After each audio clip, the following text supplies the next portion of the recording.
What is happening, everybody? So today, Riot decided to release Taliyah. Everyone kind of was thinking it was going to be Zillion. Zillion was in the background of a few different cards, so everyone was thinking, all right, maybe it'll be that. But they pulled the old Trickaroo. They dropped Taliyah on us instead, and she's really sweet. There's a lot of cool stuff in this package here. So I'm going to dive in, talk a little bit about what I like, what I don't like, and then talk a little bit about competitive viability for those things as well. But so far, Shurima's shaping up to be really fun. So if you guys haven't already, make sure to like, subscribe. It really helps us grow. Leave a comment if you can. Really just gets this video into more hands. So it really helps us more than you know. So if you like the content at all, help us out there. But Taliyah here is pretty nuts. She's a 5-drop, 2/4. So obviously right off the bat, awful stats. So something has to be up.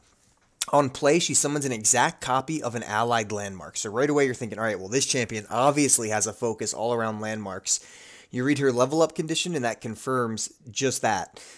She levels up when you've summoned 5+ landmarks. So we haven't seen a whole lot of focus on landmarks. You can say, you know, the Springs is sort of focused with Soraka and the healing, but it's not direct. This champion here needs to level up based on how many landmarks that you've summoned. And the keyword there is summoned, not played, because now they're introducing cards in this package that actually just summon a landmark, and you don't have to actually play it physically from your hand. So you play 5 landmarks, you level up. She doesn't have to see that, so she can level up while in deck, which is pretty cool. Her play effect when she's leveled is the same thing, summon an exact copy of an allied landmark. So, you know, herself, just playing her at level 1, you will essentially have already played a landmark and you'll summon an additional one. So that'll be 2 ticks toward her level up condition, which is solid. But back to her leveled up condition, she gets a generic +1/+1. But she gets an insane attack ability. It's an attack skill, and it's deal 2 damage to my blocker. If it's dead or if it's gone, deal 2 to the enemy nexus instead. And if you have a landmark out, then you do this 2 more times. So if she's attacking and there's a blocker there and you have a landmark, she's going to deal 2 to the blocker until it dies, up to 3 times. And then once it is dead, she will then deal 2 to the nexus each time. So essentially anything with less than 6 health is just going to die to her if you have a landmark out when she's attacking. That's crazy strong, really cool. It's kind of like an Anivia ability, right? It's a damage on the attack, but except it is just blasting whoever's in front of her or the Nexus. And she's just throwing boulders at the person blocking. Super cool card. I'm really excited to try her out. So you kind of have to dig in a little bit deeper when you just look at this at the surface and look what we have right now. I mean, what deck wants to play that many landmarks? There aren't really any that I can think of. But when you look into this a little bit deeper, you see a lot more landmarks starting to come out. They already had 3 landmarks for Shurima before today's reveal. So today's is adding quite a few. I think 4 to be exact. So let's look at her champion spell here. It's called Stone Weaving. You look at 3 random landmarks that you can afford. You pick one to create in hand.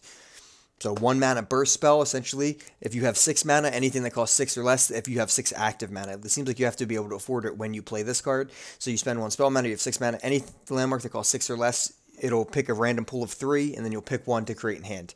Kind of weird. I don't know if you're ever going to really main deck this or not, but, I mean, it is something that's kind of cool to be able to actually just drop in and, you know, get a random landmark. I think that's pretty insane. So who knows? It might see some play. I doubt outside of, you know, outside of Taliyah decks, probably not. Very RNG heavy. Possibly, you know, outside in Taliyah decks, maybe. I just don't think it's super necessary from what I'm looking at currently. So next we got Sharp Stone. It's a 1 mana burst spell. It's given ally +1/+1 this round, but if you've summoned a landmark this game, you give it +3/+1, and it's a burst speed spell. A burst speed spell giving +3/+1 is disgusting. So if you are playing a landmark deck where you're running some of these cards here that I'm going to go through after, or if you're just running, you know, 2 different landmarks, it's probably worth it. I mean, it's +3/+1. You know, you've seen Pale Cascade. Obviously, it has a draw effect, but the reach that Pale Cascade gave to actually trade up was pretty substantial. So having this be able to trade up significantly with +3 damage is super solid. Yeah, I think this will obviously fit in these decks for sure. Outside of this, you know, if you're only running 1 landmark, you probably can't run this. Like, this doesn't just get slotted into decks that were running, you know, Hexcore Foundry or anything like that, if there's a Shurima version of that deck that comes out. But if you're running multiple cards that have landmark basis, I think this is a really solid combat spell for that deck. Ancient Hourglass gets super interesting. So this is where the deck kind of starts to come together, and you really start to see, okay, what's this all about? So Ancient Hourglass is a 2-cost fast spell. You obliterate an ally and you summon a stasis statue in its place. So it's kind of like Zhonya's Hourglass from League of Legends. Essentially, you are becoming just in stasis, so you can't be damaged, you can't be targeted, and you just kind of sit there. But in this, how they put it into lore, which is really cool, you obliterate yourself, right? You obliterate an ally, and then you summon the stasis statue in its place. The stasis statue is a 2-cost landmark, which would count as a summon. And you summon it has a countdown 1. When that countdown is ended, remember, countdown's a new keyword, but at the beginning of every turn, round start, you count down by 1. If it's at 0, you destroy the landmark and do its countdown effect. The countdown effect here is summon an exact copy of the unit that got obliterated. So, pretty interesting. I mean, if you play Taliyah and you summon an exact copy of an allied landmark, right? If a big combo people are talking about right now is if you Ancient Hourglass Taliyah herself, and then you summon an additional stasis statue, that stasis statue has a Taliyah underneath. So when those both pop next turn, you'll have 3 Taliyahs out, right? But that works with anything. I mean, if you Ancient Hourglass any unit, you can Taliyah on the stasis statue with Taliyah's play effect to then essentially get that unit back twice, which is really cool. Super unique, little combo-y piece right there. And obviously getting multiple Taliyahs that are all leveled in that threaded volley that we were talking about, her skill, it would be, pretty obnoxious with multiple of them out there. So it's a really cool card. It is very counterable, right? I mean, it's a fast spell that costs 2 mana, so it can be denied. It can be notified. You can also kill the unit in response to them doing it. But you have to look at it the other way as well. This could actually save a unit, just on natural, without talking about combo pieces. They go to Vengeance one of your units, and you just Ancient Hourglass it, right? You throw that 2 mana spell in front of it, you obliterate it, and you do that. And the fact that it's fast, you can do this in combat, that's super solid. I mean, just as okay, I want to save my unit for a turn, really good. Like I said, there are plenty of counters. They can kill it in return. So if you're really just trying to set this up and do it right away, they're going to have ways to manage that. They're going to have to play around that for sure. But just as a response to a spell, a damage spell or a targeting spell, it's pretty dang cool. You just need to have a little bit of board space. You got to kill that unit, let that landmark sit there, and you have to just make sure you're not overwhelming your own board, because landmarks do take space on the board. The cool thing about the countdown landmarks are that essentially they are getting removed. So we'll see that continuing as we go through the rest of the landmarks. It's really nice because it doesn't clog the board as hard. Here we have a Rock Hopper. It's a 3/1 2-drop. Obviously not the best stat line, but when I'm summoned, summon a Rolling Sands. Rolling Sands is a landmark, so this is another card that just summons. You just play 2 mana and you get a summon of a landmark. So this is great for Taliyah. Just instantly another quick way to level her up on curve and get a 3/1. Regardless of, we haven't even looked at what the landmark is, it's still already going to be solid for her. Here it is, the Rolling Sands. It's a landmark 2 cost. When an enemy is summoned, you destroy it to grant it vulnerable. So your opponent gets to essentially dictate when this is going to happen. In most cases, they get to summon their unit. Not all the time will they be able to play around this perfectly, but essentially this is a Rolling Sands that quickly comes out on the board, and you can then give an enemy unit vulnerable when they get played, and it destroys itself right afterward. Doesn't clog the board, does its effect, counts as a level up condition for Taliyah, counts as other things in a sense if you need a landmark for something like shaped stone or even Taliyah's attack ability, you could use this as well. So pretty cool card. I think Rock Hopper for sure in a Taliyah deck would be an auto include, but also this is just a solid 2-drop in Shurima. I mean, it's just really solid. Weak stats, but just the fact that you're getting a landmark generated from it is pretty good, and there's other cards that are going to play into that. So I think this could see play.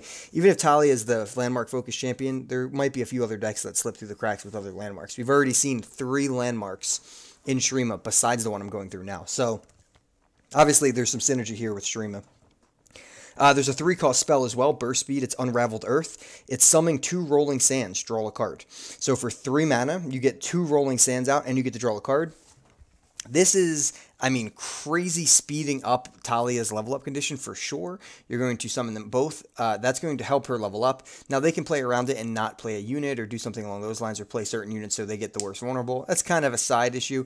This is mainly just if you are all in on the level up Taliyah condition, you might want to run Unraveled Earth just so you can get, that is, 2/5 of her level up condition in 1 card for 3 mana. When you play her, that's another 1. So you can level her up quick when you're using Unraveled Earth for sure. We have the Say Scout at the bottom here, and this one's really sweet because this is actually one of the cards that they used on the image of the next 6 months. They used this image, and it was really cool looking. I always wondered, all right, what is that? It seems like a scout. It seems like this interesting observer character, and here we have, she has the name Scout, but she is not a scout in in the sense of the keyword, but she is a 3-drop 2/4, which is pretty interesting stats. Not the best, but okay. But she has an ability. It's a predict. Play predict. So predict is the new ability where you look at the top 3 cards of your deck, you pick one, you shuffle all the other cards, the 2 other cards in your deck, and then you place that card that you picked on top of your deck. So you know what's going to be on top of your deck to help you set up for Allegiance or just set up your next turn. Her ability actually goes hand in hand with landmarks. You shuffle, you predict. If you pick a landmark, she gets elusive, and then you shuffle the rest of your deck and put that landmark on top of your deck. So that's actually a really nice little card there, because 2/4 with elusive for 3. Really good stats, plus the ability to predict so you can get a landmark next turn. You know, obviously you need to be, if you want to trigger her, you know, consistently, you need to be running a lot of landmarks, right? She needs to be in a landmark heavy deck, but a 2/4 with elusive is really, really good stats for 3. So there's nothing to laugh at for sure. Obviously, this is really going to fit. Like I said, the Rockhopper might find a spot in a non-landmark deck, but say Scout seems like it's going to be, you need to be really in on the landmark game, because you're not going to want to just run a 3/4 that predicts something unless you're really going for that elusive. The next unit is pretty cool, Desert Naturalist. It's a 4-drop 2/4. When you play it, destroy a landmark. If it's allied, you summon a Grumpy Rock Bear. So you can see Grumpy Rock Bear in the bottom right here.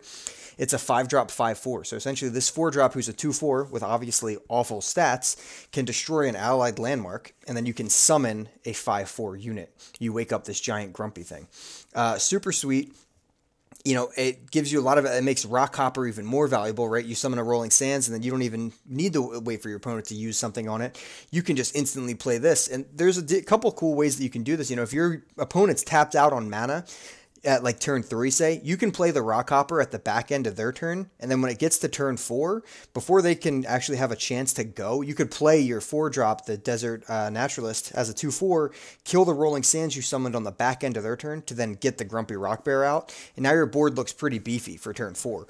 Obviously, that requires you to have the attack token and a weird scenario in general, but still, there's a lot of ways to get these cheap landmarks that can give you, you know, pretty solid 5-drop, right? It's a 5/4. You'll get a 2/4 out and that as well. Pretty solid. Obviously, we're not going to want to destroy our really important landmarks, but there are a few landmarks here that we're going to go through after this too that really help you, you know, get this thing out. You want these landmarks to be moving quick. You don't want them to clog your board the whole time. We don't want Rolling Sands to be sitting out and just waiting, right? Just waiting for something cool to happen so you can actually, you know, give their character vulnerable, just waiting for that moment. That's not really that valuable, right? We want to roll through these cards here, and this really helps us do that. It obviously clogs the board a little bit, but it's a lot better to clog the board with a 5/4 than with a landmark that can't help you attack or defend. So Teen Spirit's her skill, which is cool, but again, this destroys a landmark. It also just has, she just has the ability, the flexible ability to just be, okay, I'm going to destroy my opponent's landmark when it's really important too.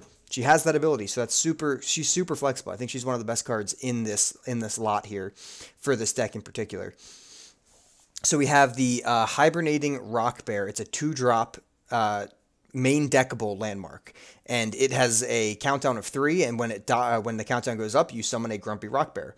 So that's another way to just get another Grumpy Rock Bear. You can essentially pay 2 mana on turn 2, and then if you don't expedite that at all, on turn 5, you're kind of investing 2 mana to start. 3 turns later, you're going to get a 5/4 for free. That can really kind of let you push through a lot of damage, and if you're like building up to a big turn 5. So I think this card's really cool. And I think it might find some decent play for sure. I think it's got this really interesting aspect of, okay, I'm going to invest now. Later, my turn is going to be massive. How can I utilize that later turn to be absolutely ridiculous, right? And that's what it does. And it's cool. It's just the fact that this literally landmark is just a sleeping bear. It's hilarious. We have the Salt Spire here for the second to last card over there, which is the landmark that says, countdown 2, summon a Grumpy Rock Bear. Then if you've summoned 4+ landmarks this game, grant the strongest ally +2/+2. So essentially this is a turn 4 card that countdowns for 2 turns, and then you get a Grumpy Rock Bear. So 4 mana, it only takes 2 turns to count down, then you can get a Grumpy Rock Bear. So you could play, you know, this on turn 4, you could play the Hibernating Rock Bear on turn 2, and then on turn 6, both of these will pop and you'll get 2 Grumpy Rock Bears. That's kind of cool. But also this Salt Spire here, if you have played 4 other landmarks, 4+, not even other, because this counts for itself. If you've summoned 4+ landmarks in this game, you grant one of your strongest, you get the strongest ally, +2/+2. This one's a little bit less interesting to me. I mean, the granting one thing +2/+2 isn't that ideal. It's not like the strongest ability. And 4 mana to then 2 turns later get a 5/4 is okay. It's a little bit slower than even the Hibernating Rock Bear. Not in the sense that, obviously Hibernating Rock Bear has countdown 3, where this only has countdown 2. But you can play Hibernating Rock Bear on turn 2 compared to turn 4. So there's a pretty big difference there. I'm interested to see them both actually work together. Obviously, if you really want to go for this Grumpy Rock Bear style deck, it's something that's really cool and neat. Overall, for these cards in general, I'm just really excited that they're adding such a unique take. I mean, this is very, very combo-y. There's a lot of stuff with the Stasis statue. That's going to see a lot of play, the Ancient Hourglass and all that. That's probably going to be, the best card of the set. It's going to see a whole lot of play. It's going to do a whole lot of weird things and cause a lot of problems. I think the card's incredible. I think second best, I really like the Desert Naturalist, especially now that we see, okay, there is already access to 7 different landmarks in Shrima already. So a card that destroys a landmark might go a little bit up in value right now, especially since the old cards that destroy landmarks aren't all that great. There's only a few that are super good. So I like those 2 cards the best, but the Grumpy Rock Bear stuff super interesting, and Taliyah herself can absolutely be crazy. She's going to be very strict to her deck building, most likely. You're going to need a solid amount of landmarks here, and she can fit in probably a few different regions, but I think she's actually going to be really, really solid and fun to play. So, guys, I hope you enjoyed the video. If you did, leave a like, subscribe to us. We'll have plenty of content coming as we get closer and closer to Shurima. See you next time.